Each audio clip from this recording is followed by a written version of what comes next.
Hello, everybody. As 2024 stumbles to an end, there's no doubt really what one single subject has dominated the year. Of course, it's AI. And now as 2025 beckons, all sorts of people are predicting what will happen with AI in 2025. All sorts of articles. According to the New York Times, AI could reshape the economic geography of America. Some others warn that the AI boom may be too good to be true for 2025. Of course, there are the inevitable promises that 2025 will be the year of AI agents, but so much is spoken about AI, and we need to rely on our AI experts. And who knows better about AI than an old friend of the show, Toby Walsh, the author of Faking It, a professor of computer science and AI in particular in Australia, in Sydney. Happy New Year, Toby. Thank you very much. I hope it will be. So, Toby, let's look back first at 2024. You were on the show a couple of times in 2024. You were amazed with Google's LLM notebook product. What most do you think, from an AI point of view, what most distinguishes 2024? I suspect the feature that distinguishes it most is the speed and scale of which it started to arrive. I did the math the other day. $1 billion is being spent on AI every day of the year. I don't think, I certainly didn't anticipate it was going to be that scale of investment. That's 20% of the world's R&D is being spent just on AI. That's astonishing. And is the money being responsibly invested, or is it being frittered away? Well, of course, I don't think you can throw $1 billion at anything and spend it all responsibly. So there's going to be some speculative investments. But I think unlike a lot of the criticisms you could put it towards, say, crypto, I think actually a lot of it is ultimately going to make return. Maybe not to the people who are making those investments. I mean, it was the same with the dot-com boom and bust, which was that built a lot of the infrastructure that is now actually making returns and making good money for people. But a lot of there were certain investments that speculative investments like webcam and pet.com that were never going to pay back their money. But nevertheless, they laid the groundwork for the e-commerce that we have today. And similarly, I suspect the speculative investments that we're seeing in AI will lay the groundwork, will build the infrastructure, the data centers, the foundational models that will ultimately be in commercial products, even if it's not the same people who are actually getting the return. Do you think, Toby, I mean, you're a professor of AI, so maybe for you this is rather beside the point, but do you think the struggle for supremacy, we had Palmy Olson on the show, she's the author of Supremacy, AI, ChatGPT, and the Race That Would Change the World, which is a book about the race between Google and OpenAI to dominate the economy. Do you think that the corporate economic race is an interesting one from your point of view as a professor of AI, whether it's OpenAI or Google or Anthropic that wins the race? Oh, it really is. And it is actually quite critical for all of us as members of society as to how that unfolds. I mean, AI is going to be a technology like electricity. It's going to be everywhere and everyone's going to have access to it ultimately in the long run. I mean, that's what happened with electricity. That's what's going to happen with AI. But there are going to be, I suspect, some significant monopolies that are built up in that process.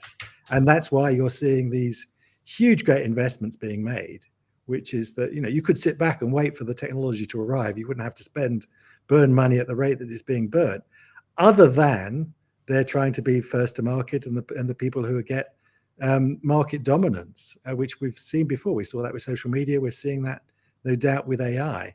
Long term, I imagine, that we're going to have to use various antitrust levers to ensure that we don't get rent seeking from that market dominance. But there's a lot at stake. Trillions of dollars are in play here. And that's why these tech companies are making these very large bets, because it is going to give them a significant advantage, in at least in the short term, as to who is first to market. You had an interesting X earlier this week about Microsoft and OpenAI coming to what you call a financial definition of AGI.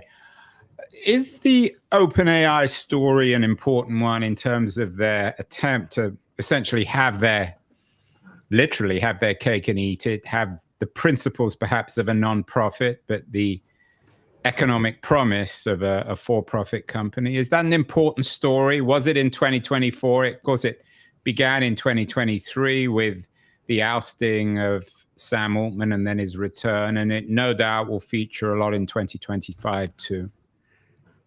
It will, although in some sense, I'm not sure that OpenAI is only ever going to be part of the story, because the thing that people forget is that we're trying to deliver this AI to the world, and that requires huge infrastructure. We forget the billions of dollars being spent on data centers, undersea cables, satellite networks, all of that infrastructure that's needed so that you get real-time response when you type in your query to your favorite large language model. And it was always going to be the case that there were only a few companies that were positioned to deliver that, which is why they've all got, all of the interesting AI startups have had to get into bed with one of the big tech giants, because those are ultimately going to be the companies that deliver it. OpenAI is riding on the shirt tails of Microsoft. You've got Anthropic riding on the shirt tails of Amazon. You've got Google with their own offerings. But ultimately, you're not going to get that service delivered to billions of people without the huge amount of infrastructure that they've spent decades building. But coming back to this question, should we really care whether it's Anthropic, Amazon, or OpenAI, Microsoft, or Google Gemini? Does it really make a great deal of difference if indeed the final outcome is what you call electricity? When we plug into the wall, we don't say, well, I'm getting electricity from Y or X. You just get electricity. Oh, well, I do think we should care, because it's not quite as generic as electricity, because it is delivering things like language, and language has politics in it. And so it's going to be, I've always said, we're going to choose our language models, our foundation models, like we choose our newspapers, because they speak to the sort of political message that aligns with our values. So it is a bit more important than electricity. And then the other is, I come back to this, rent-seeking antitrust, which is that we are going to see, a concentration of power. And if we want to make sure the benefits are widely distributed, we've got to ensure there's going to be competition. So very well saying this from Australia. Maybe the Australian government will focus on this, but in the US, which has struggled and continues to struggle to control the rent seeking of large tech companies in social media and in internet search, why should we have any faith that the US government, which Trump now wants to shrivel, will have the resources, the imagination, the will to address this issue of rent seeking, which is bound to be way larger, at a bigger scale than previous tech monopolies? Well, we can come to the question of whether the Trump administration is going to have the appetite for this, but in the longer term, I actually have reasonable confidence, in the sense that that's what we always did in the past. We did that with the robber barons of the first industrial revolution. We've done that with telecoms when we broke up, the Bell Telecommunication Company. We've done that with the pharmaceutical companies. We've done that with the oil companies. We have addressed, rent seeking from the largest corporations that existed at the time. We haven't yet done that adequately for the tech industry, and the tech industry now is in many respects the largest industry around. But we've done it in the past, so therefore I'm confident we could do it if we had the appetite in the future. You're speaking of I'm not entirely sure, is that the global we? There was an interesting piece. Yes, the global we. there's an interesting piece this week in Wired about being time to move past AI nationalism. Was 2024, Toby, the year where AI nationalism clicked into place, especially this imminent techno-Cold War between China and the United States? Of course, for you in Australia, you're particularly sensitive to Chinese-American competition. We are. We sit in this rather interesting place somewhere caught in the middle between the US and China. China is our largest export market. And yet we have very close ties, relationships, things like AUKUS, where, one leg of which is artificial intelligence and quantum technologies. So yes, we're in an interesting place. And yes, I think we have seen a definite increase in concern around closing our borders in terms of AI technologies, the CHIPS Act in the US, concerns about the concentration of production of chips in Taiwan and elsewhere, and the ramifications of that with China becoming more and more aggressive in the South China Sea. Those have become quite significant issues that we've had to address and have not yet been fully resolved. In terms of 2024, how big a story is the NVIDIA story, the chip maker, if you like? Maybe that's oversimplified. Luckiest company on the planet. Well, luckiest, but you make your own luck. I mean, many,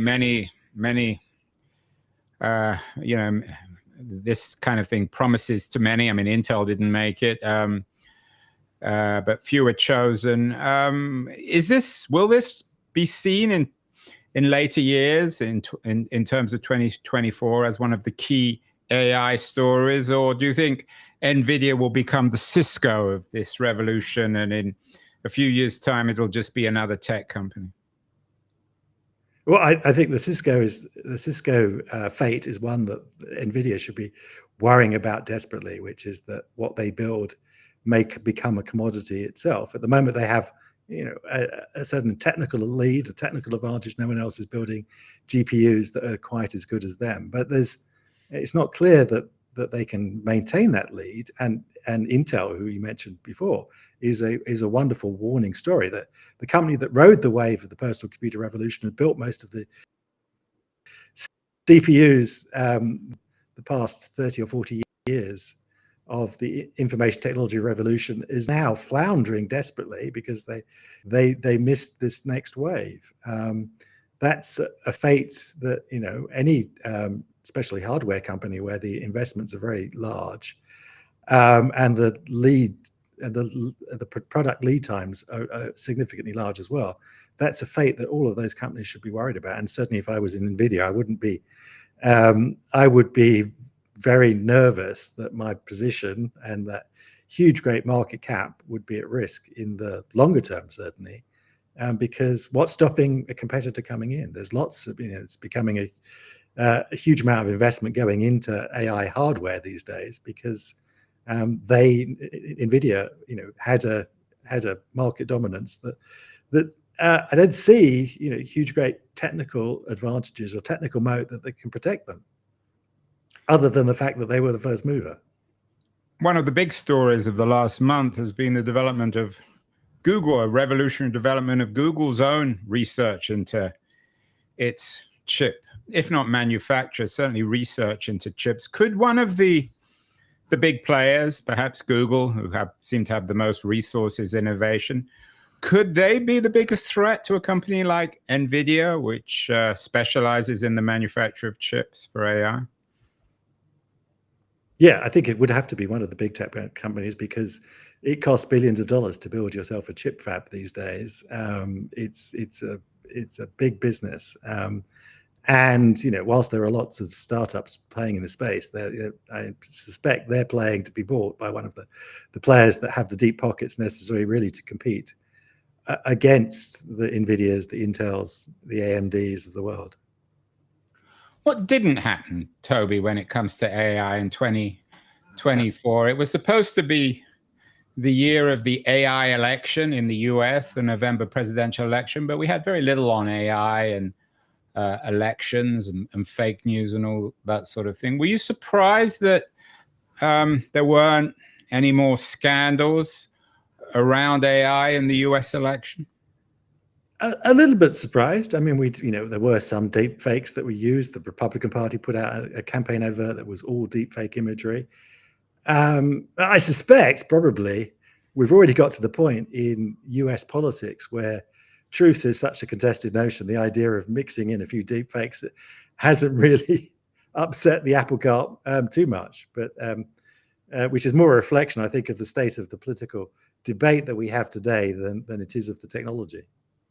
But yes, I was somewhat surprised that we didn't see more interference. It was not just the fact that you've got technologies that are very persuasive that can put out fake stuff, but the political interference that we've seen, foreign parties, foreign powers meddling in US and other countries' domestic affairs. That was actually, I think, perhaps more surprising. I've had a lot of authors on the show this year in 2024 with books about the threats of deep fake and the disappearance of truth. As you said, it didn't manifest itself in the political sphere when it comes to the American election. Do you think that fear in 2024 more broadly was overblown? We've had other people on the show saying that AI is just another medium, and just as everyone feared movies and television and radio is undermining truth and all the rest of it, we've always had these fears with AI and they won't be realized. I do think actually that's something in the long term that we have to worry about, that we're slowly eroding the nation of truth, and where we're undermining the old-fashioned media. We're undermining the credibility of that, and that slow corrosive effect that it's having on what we take to be truth. And we're seeing it now again, with anti-vaccine discussion and all of this. That slowly truth is a much more contested idea. That experts are less respected. What does that have to do with AI? I mean, with or without AI, people are questioning truth. AI is just helping to amplify that. It's that we've seen that trend. Social media has helped create that. Has had a very positive impact of giving voice to people who previously didn't have voice. But equally, it's given voice to people who are saying things that are destructive, are untruths. So all these technologies have enabled a slow erosion of where truth came from and what we accept to be true.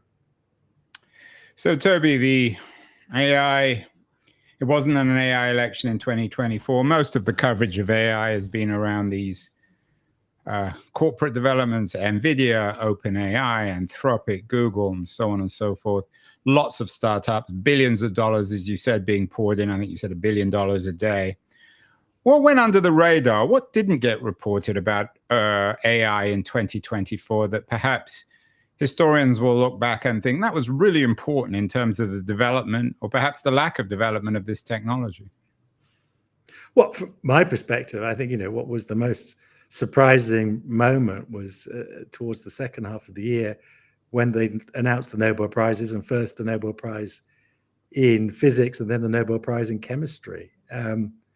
That announcing a point in which AI was starting not just to take over the business world, but to take over the scientific world. Do you think that was correct? I mean, should Geoffrey Hinton and his team, did they deserve the Nobel for physics? Well, a lot of my physics colleagues were very upset that they didn't get it, or that Geoffrey Hinton got it. Well, the people who weren't physicists were now winning the Nobel Prize in physics. That we weren't just taking funding for science, we were also taking their prizes. So, I think there were many people who Nobels don't necessarily go to the people who most deserve them. Yeah, it's like the Oscars. I mean, it's always unfair unless you're the one who gets it. Indeed, with that respect, I know Jeff very well, and if anyone in AI deserve the Nobel Prize in Physics, who's still alive, because they only give them to people who are still alive. Jeff is probably the person who deserved it most. Hopcroft, perhaps even more controversial choice than Jeff Hinton. But yeah, I think it was a signal that AI was mainstream in the scientific community, and it's true. I mean, if I look at my colleagues in other areas of science, in chemistry and physics, biology, material science, wherever it is, AI is starting to revolutionize how they go about discovery and speeding up the nature of discovery. The latest drugs are being discovered with AI. Those are going to be really profound, game-changing applications of AI, as much as the business applications, I think, are the right. But yeah, and to add that, of course, Demis Hassabis won the Nobel for chemistry and his DeepMind team for the development of AI when it comes to protein folding. Yeah. So, but again, my question, that is absolutely. I mean, let's not beat around the bush. That was absolutely groundbreaking stuff. The idea that we could work out the three-dimensional structure of every protein known to mankind. No, but my question, Toby, wasn't about stories that everybody knew about. This was a massive story that a group of AI researchers won the Nobel Prize for physics, and then Hassabis and his DeepMind team won it for chemistry. My question was about what didn't get reported. What went under the radar in 2024 that, in your view, at least, might have some significance in the future? What have we missed? Well, I think we missed, amongst all the hype, is that still these systems are incredibly limited, and it's very easy to defeat them with the simplest of questions, that they can be utterly brain dead at times, that it's a very limited form of intelligence that we've been able to program to date, and that there's still a great distance to go to match human intelligence. And so, amongst all the hype that, if everyone's saying, oh, AGI is here, or AGI is nearly here, and not realizing it's still a significant mountain we've got to climb. Yeah, we're going to have Gary Marcus coming on the show, and he, of course, is perhaps the best known skeptic on this. Do you think even the term AGI is helpful, or is it just a term that people throw around? Most people don't even know what it means. Well, it means something different to everyone who uses the term, as far as I can tell. So it's pretty meaningless in that. So what does it stand for, and what, in your head, what does it mean? Well, it stands for artificial general intelligence. I think there's consensus on that, but at that point, the consensus starts to diverge whether it is an AI that matches all human capabilities, or an AI that matches all human economic capabilities. Microsoft and OpenAI have just now agreed a definition of AGI, which is when OpenAI is making, I think it's $100 billion. Yeah, $100 billion. That's what you tweeted. $100 billion in profits. So a year. So now it's well. So I mean, the good thing about that is by economics. I'm not that sure is quantifiable. You can determine that we're still a long way from that, since they're losing about $5 billion a year at the moment, at least. Well, from what I've heard, Toby, the most important event in 2025 when it comes to AI is that you are coming out with a new book, The Shortest History of AI. It will come out in the spring, so we'll have you back on the show. It should be. I've had a number of the authors. It's a really good series, The Shortest History. We did Shortest History of Eugenics earlier. Give us a brief overview in terms of this shortest history of AI. I know you have a particular date where it all began. Well, the first two sentences of the book are that artificial intelligence started on June the 18th, 1956. It was a Monday. And then it carries on. Appropriately enough, June the 18th is International Panic Day, which seems rather appropriate for the day on which we started to try and build machines that might think as fast as us, as well as us. So it's as the title might suggest, a short introduction to AI. The subtitle of the book is 6 Ideas Are All You Need to Know. And it's 6 chapters, one for each idea. And it was fun to write, I have to say that. So I'm hoping it's actually quite fun to read. It's because it is a rather irrelevant look at the history of AI, which goes back, well, to 1956. It's not, irreverent rather than irrelevant. Yes. So we're almost 70 years into this, and it began, you said, on a Monday in 1956. 2025 will be the 69th year, I guess, of the history of AI. What should we be realistically looking for, Toby? When we begin to forecast the year, we're not going to get to AGI, but what could or should happen? What do you hope to happen in the history of AI? I think we will get to AGI at some point, but not in 2025. No, not at all. So let's think about 2025. What should we expect? What would you like to see happen when we talk again this time next year? What would you like to be reporting on? I suspect AI is going to be just turning up in lots of parts of lots of workflows that you have. Whatever workflow on a computer or a digital device that you have, there'll be a little AI assistant that will be somehow magically appeared, often without you even bothering to ask for it to be added, that will sit there and say, "Oh, Andrew, I can help you finish that email," or "Andrew, the correct syntax for that the Excel macro is this," and that will just fill in the gaps for you and do all the things that a smart assistant looking over your shoulder would do. But what would that mean? I mean, Google's already pushing that a little bit in their old search engine. As I said, one of the pieces for previewing 2025 suggests that the agents are coming in 2025. Yeah. I'd like an agent. I'd like an agent that knows my style, knows my issues, knows my workflow to help me. But there's nothing out there yet. Could there be something? Will it be from a company that we may not have even heard of at this point? No, ultimately, of course, it's going to have to be Microsoft and Google. It's going to be part of the operating system. It's going to be embedded into everything, so you don't have to worry. You don't want a separate app where OpenAI, you have to open and ask it to do things for you. You want it to be embedded into the computer, part of the operating system. So ultimately, it's going to be delivered through the operating system.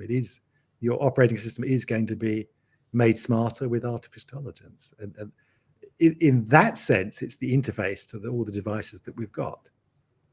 And is this the drip of daily or weekly updates, upgrades, or is this going to be a new kind of product?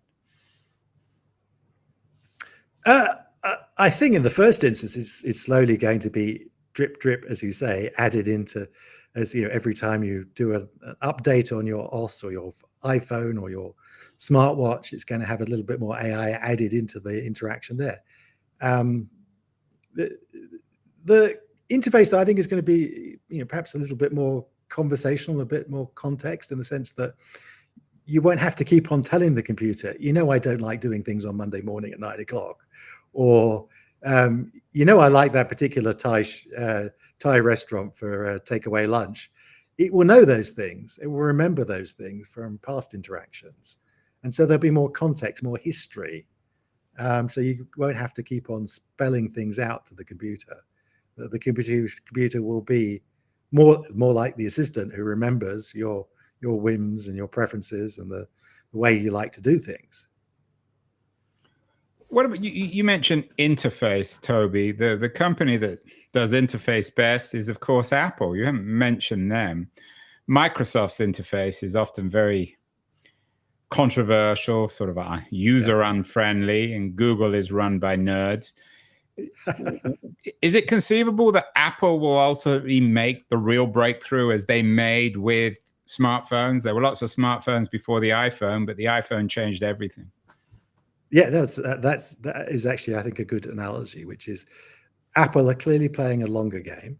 They were much slower into this marketplace. They've started to introduce a few AI tools and products into their systems. They've been much more careful to try and get it right. And then the other thing, which I think is going to be more and more critical over time, which is that they've played a much more careful game in terms of privacy and data.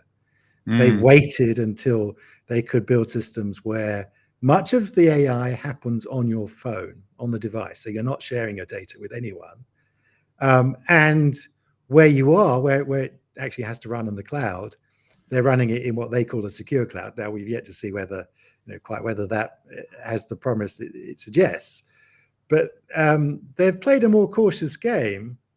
But Apple tends to do things in ways that make them easy to use, and therefore people are willing always to pay a premium for Apple products because it's always a nicer interface, it's better integrated, it's a more seamless experience, and that's clearly what they're doing with AI as well.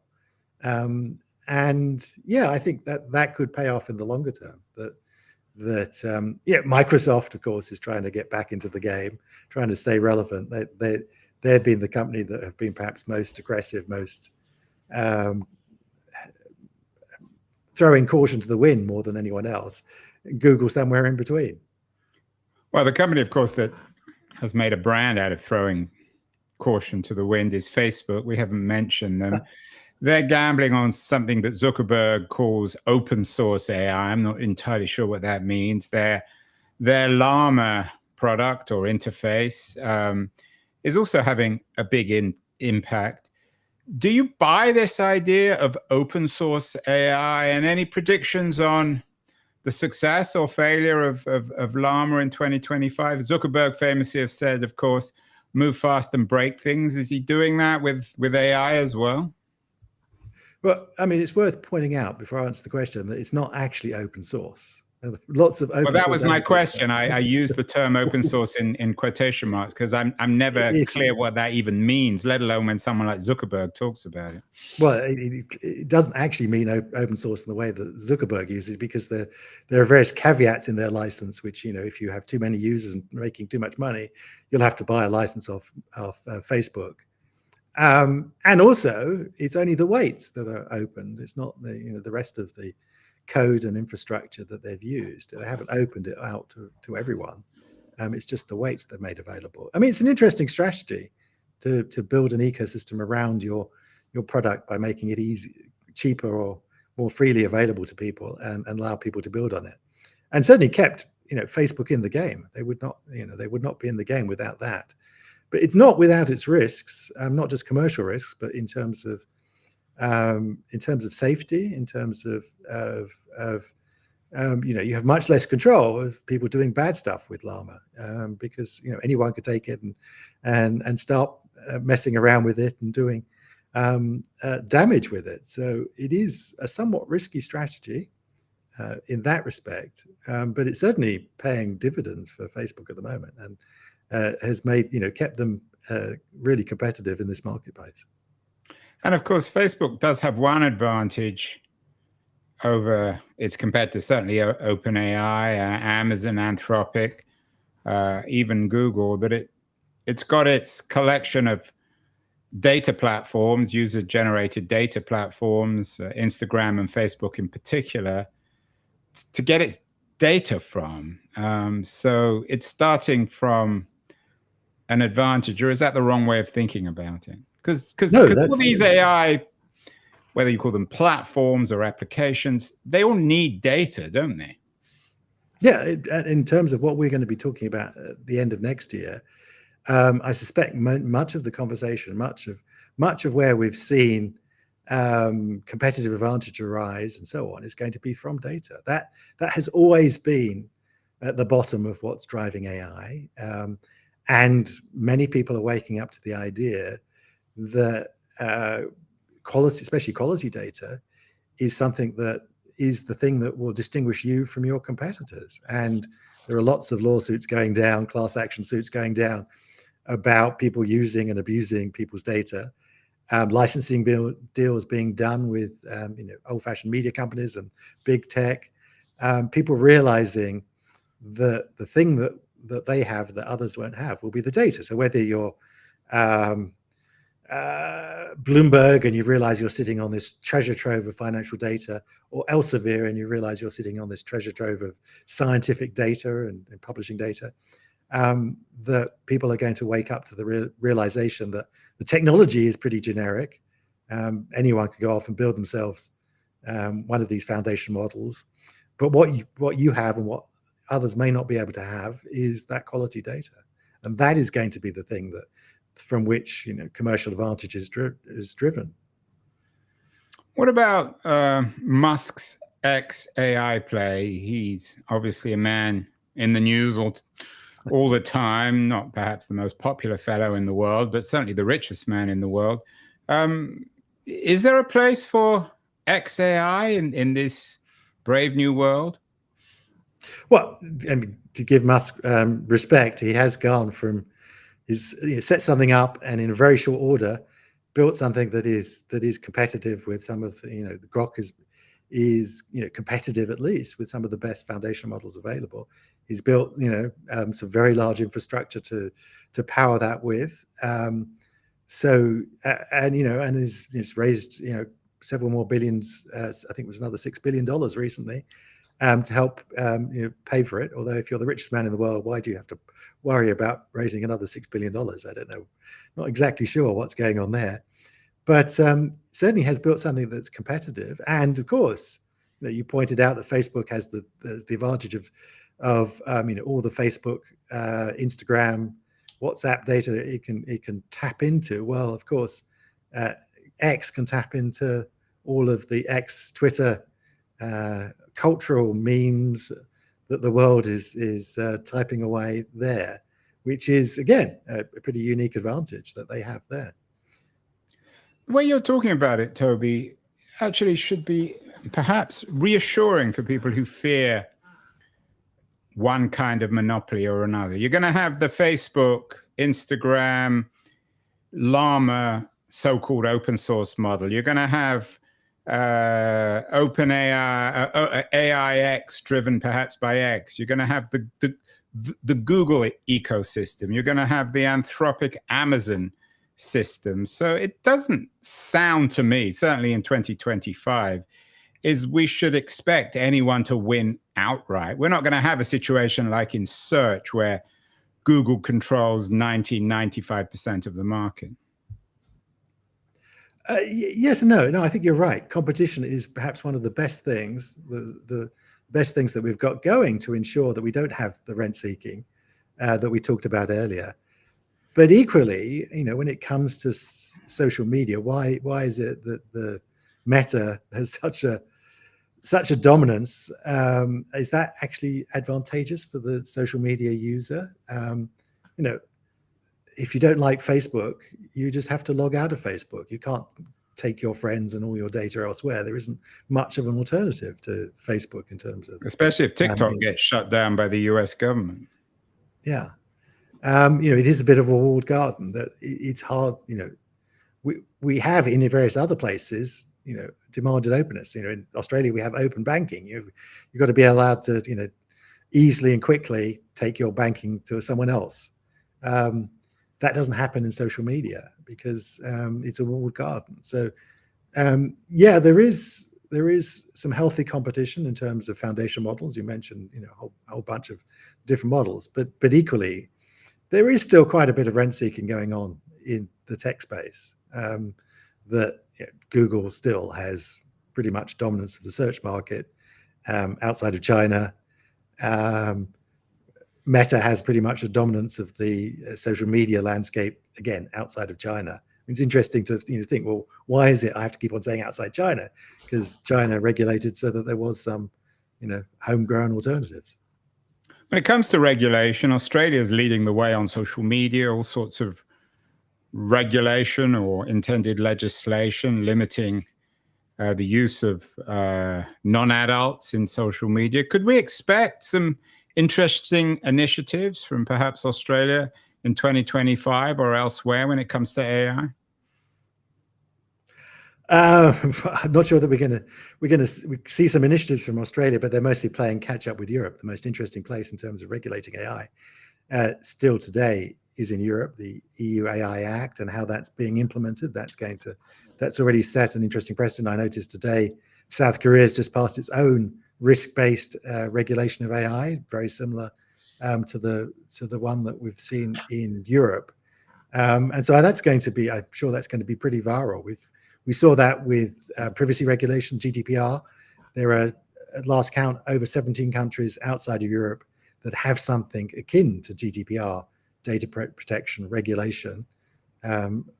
inherited from Europe. I suspect we're going to see very similar with the EU AI Act, very similar risk-based regulation of AI being adopted by many other countries. Age assurance for social media, yes, certainly that's coming into force in Australia. People under the age of 16 are going to be banned from social media as of the end of next year, 2025. That is going to, I think, set quite an interesting precedent for the rest of the world.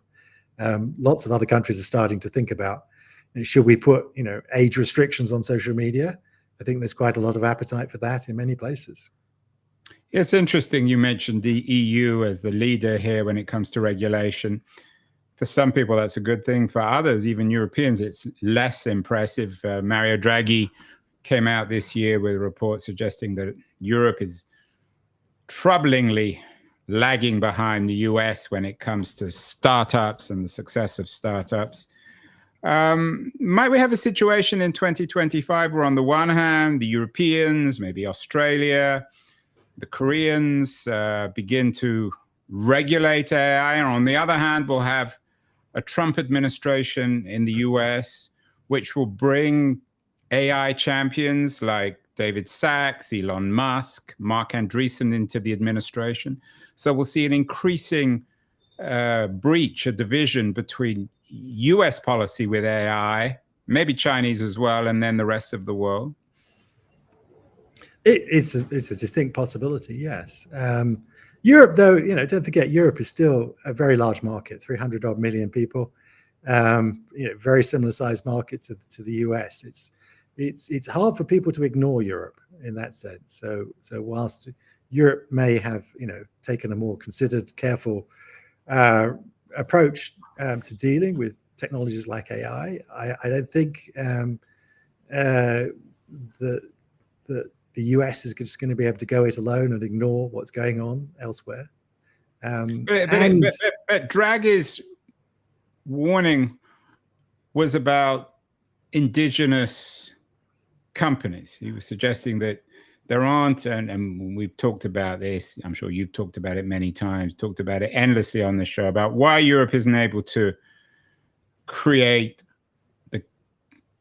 the dominant AI companies that the Americans and maybe the Chinese can. So ultimately, well, Andrew, with respect, DeepMind is a UK company that has saved Google's ass. Yeah, but it was but this isn't a cultural observation. I mean, I think the DeepMind case strengthens the Draghi argument that it's owned by an American company, and that in fact, Demis Hassabis might even in 2025 turn out to be the CEO of Google. I mean, Parmi Olsen believes that's a possibility. I'm not saying it's good or bad. I'm simply suggesting that that's increasing the reality of this economic chasm between the US and the rest of the world, particularly Western Europe. Well, there's an interesting and not often remarked coincidence, which is that Mustafa Suleyman, who is now in charge of AI at Microsoft, and Demis Hassabis, who is in charge of AI at Google, arguably two of the most important people around AI today, went to school together in North London. Yeah, but again, I think the Mustafa Suleyman argument also suggests that Suleyman isn't working in the UK; he's working in Richmond for Microsoft. That's true. I mean, if anything, both Suleyman and Hassabis should have their own UK-based companies that are competing with Google and Microsoft. But that's another issue, I guess. Yeah, I think. Sorry, go on. I think what that comes down to, which is that those scientific ideas, those technical ideas, can easily arise in Europe and UK or wherever it happens to be.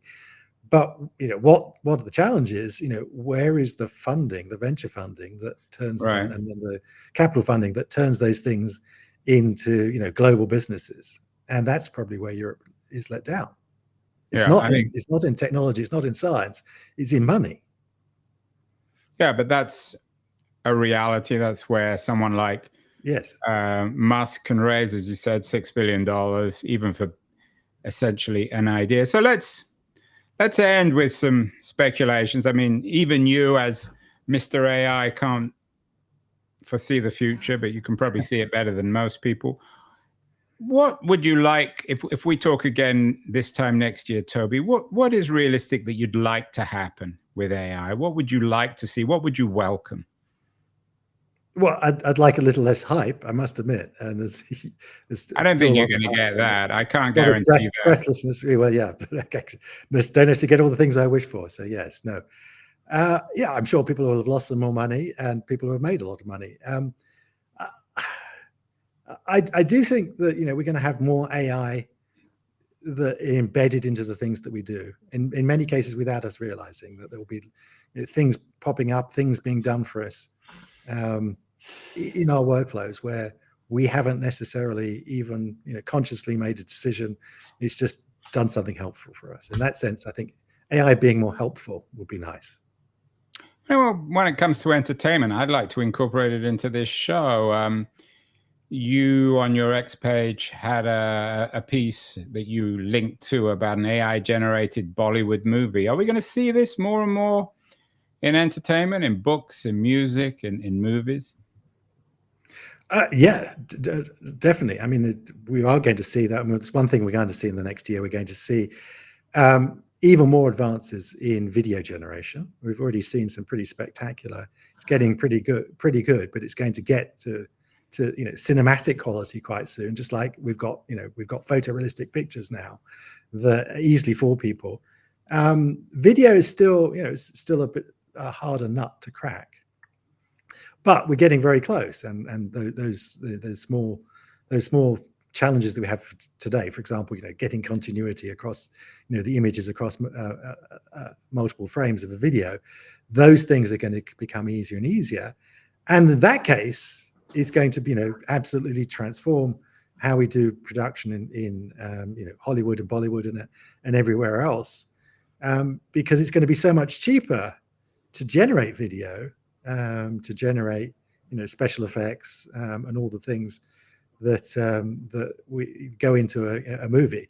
That, of course, leaves the storytelling. And computers are still not very good storytellers. If you watch, there's some trailers of potential AI movies out there you can watch. They're appealing to the eyes, but where they're let down is in the storytelling. So in that sense, I don't see humans being replaced, because the storytelling is still going to need to be done by humans, but the production is going to be increasingly done with these AI tools that can make very convincing, much cheaper than the special effects and animated video that we used to see. Well, maybe I'll have a job this time next year. Finally, Toby, what do you most fear? I mean, we haven't talked.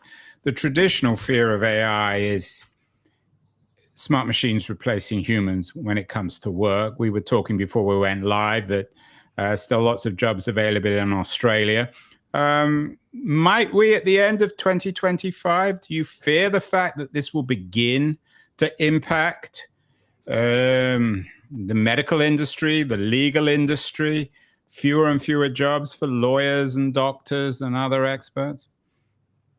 I'm somewhat fearful that that's going to happen, but actually the place I'm probably most fearful is the way it's going to impact military. We're starting to see that happen. It's really starting to see the tempo increase in terms of the technologies reached a sufficient capability and maturity to start being used. There's a lot of investment going in. We're seeing, and of course there are battlefields like Ukraine where all this technology is being tested out in the ultimate proving ground, which is real war. That we are going to see war absolutely transformed at a very rapid rate in the next couple of years, and that's already starting to happen. And that's something that does trouble me quite significantly. The nature of war, the character of war, the speed of war, the lethality of war, that is going to be just absolutely transformed by these technologies. Yeah, and it's particularly chilling, I guess, that the incoming American administration, the Trump administration, is being backed by people like Peter Thiel and Elon Musk, who are champions of the militarization of AI. Yeah, and indeed, if you remember, that's how we first met. I gave a TEDx talk in TEDx Berlin when you were on the stage as well, talking about, this was probably 10 years ago now, talking about how AI was going to transform the military, and actually now we're seeing that happening.